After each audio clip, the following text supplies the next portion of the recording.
Alright guys, here's a review of the Aries Defense SCR. It's a little bit modified, but nothing you can't do.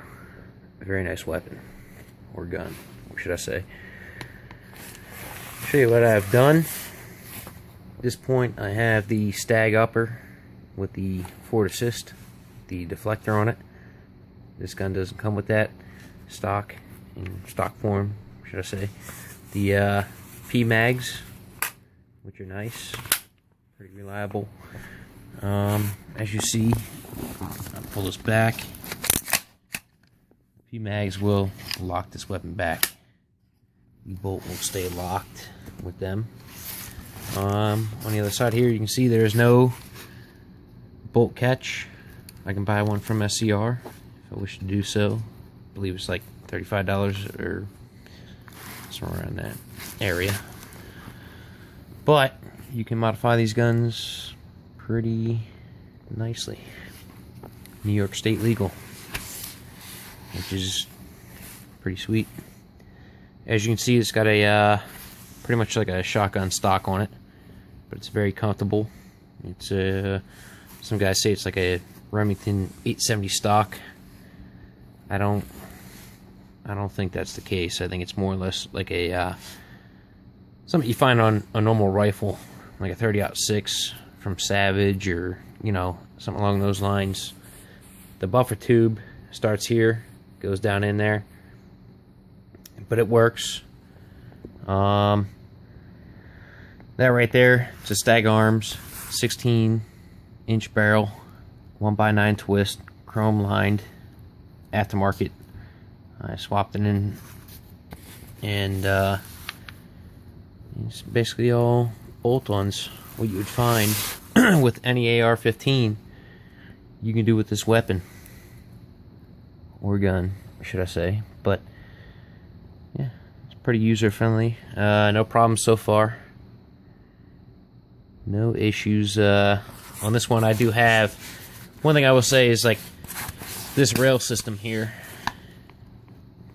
Originally, from Aries Defense, it's what you get here. I bought a riser to get my scope up off the gun, so when you're holding it with this stock, it's a lot nicer with your, as far as your like eye relief and your cheek rest and all that. But it wasn't bad stock at all. I bought the scope originally, put it down on the gun. I had no issues, but this is just a little more comfortable. Not too bad. Cheap scope.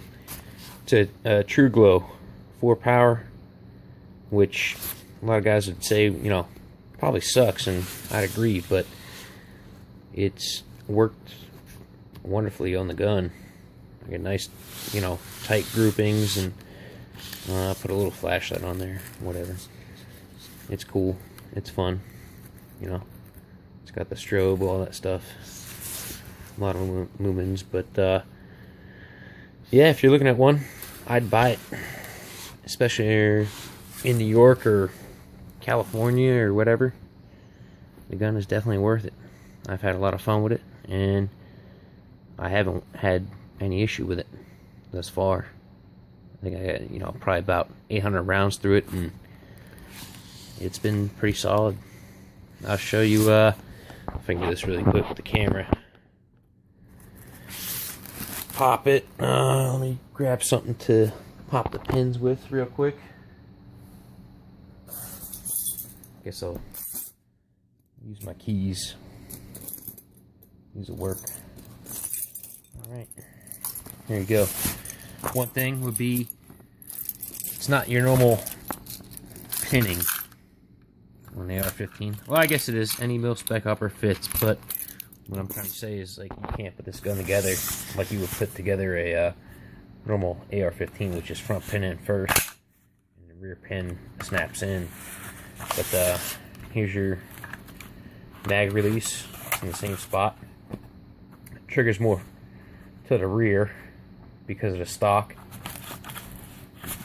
but comes apart like that. Here's your lower trigger group assembly, whatnot.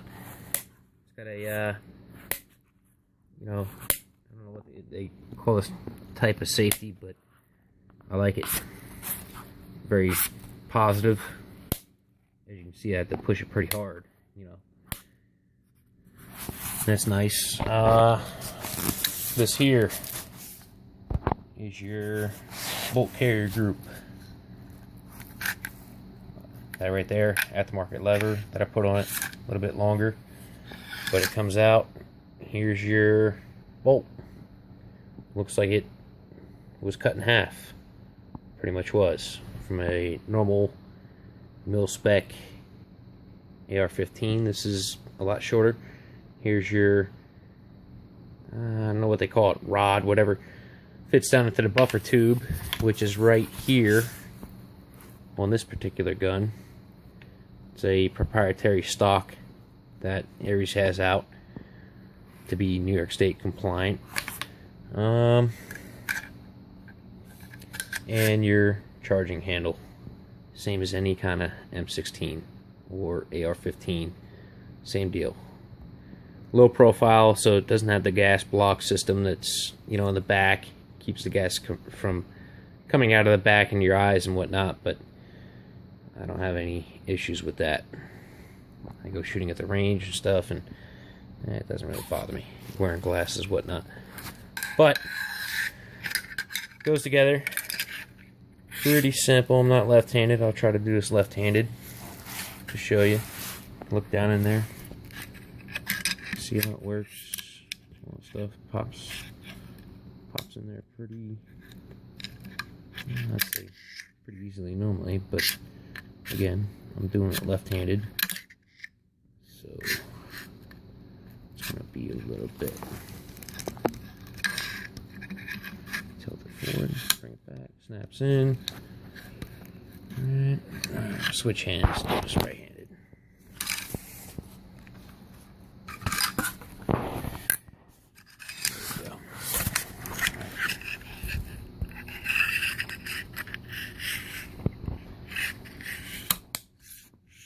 Alright, we're in. Now, just like any AR-15, it's got to be full extended. See, I have grease on there. It's just what I do. You can use just oil, whatnot, but I'm going to use grease. Guess it doesn't really matter. All preference. But I like grease. See that all clicks in, goes forward. Real positive snap. Here's the tough part with this gun. Here's your bottom half. Okay. That buffer tube again. That little button there, looks like. That's, we get to get that rear tail end too. So this gun goes rear push pin, or rear set in first, then lay it down. Front push pin works after that.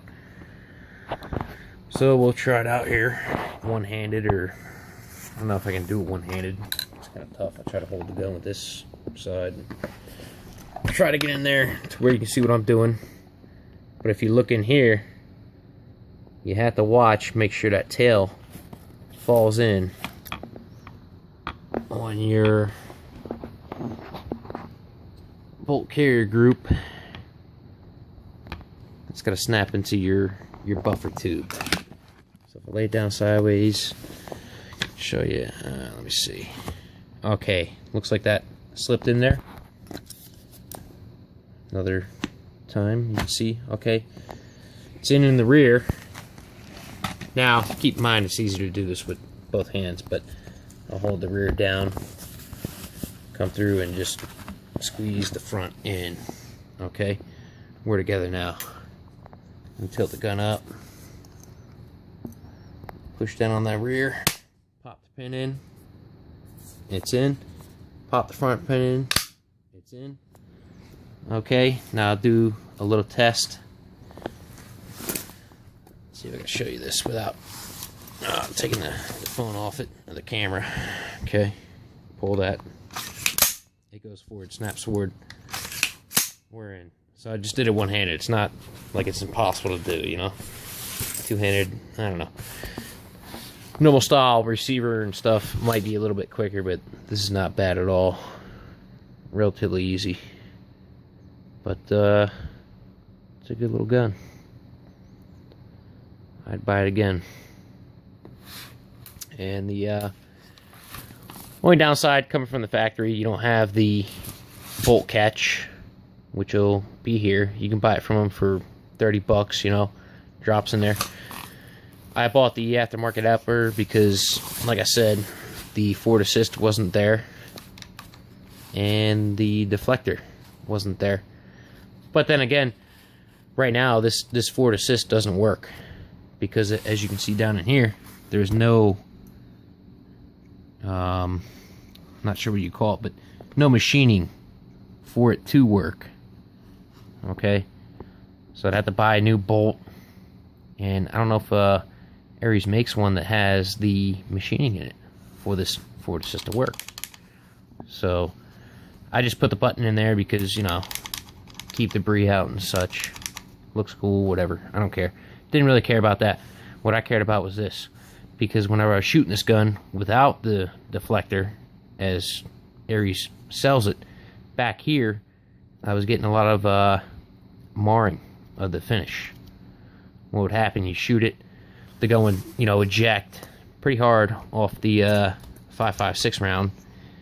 The bolt would, the shell casing would come back, kind of like do a flip, and the tail end of it would smack here, and it would pop out. So instead of having your ejector here, it's like it was doing a, you know, a somersault, smacking and then kicking off the gun. So back here I had a lot of the finish was pretty much gone after a couple hundred rounds. It was gone. So I bought this new upper for 130 bucks. You have to get a mil spec. You can't buy the, well, you could probably buy anything, but make sure it's a mil spec, because on the back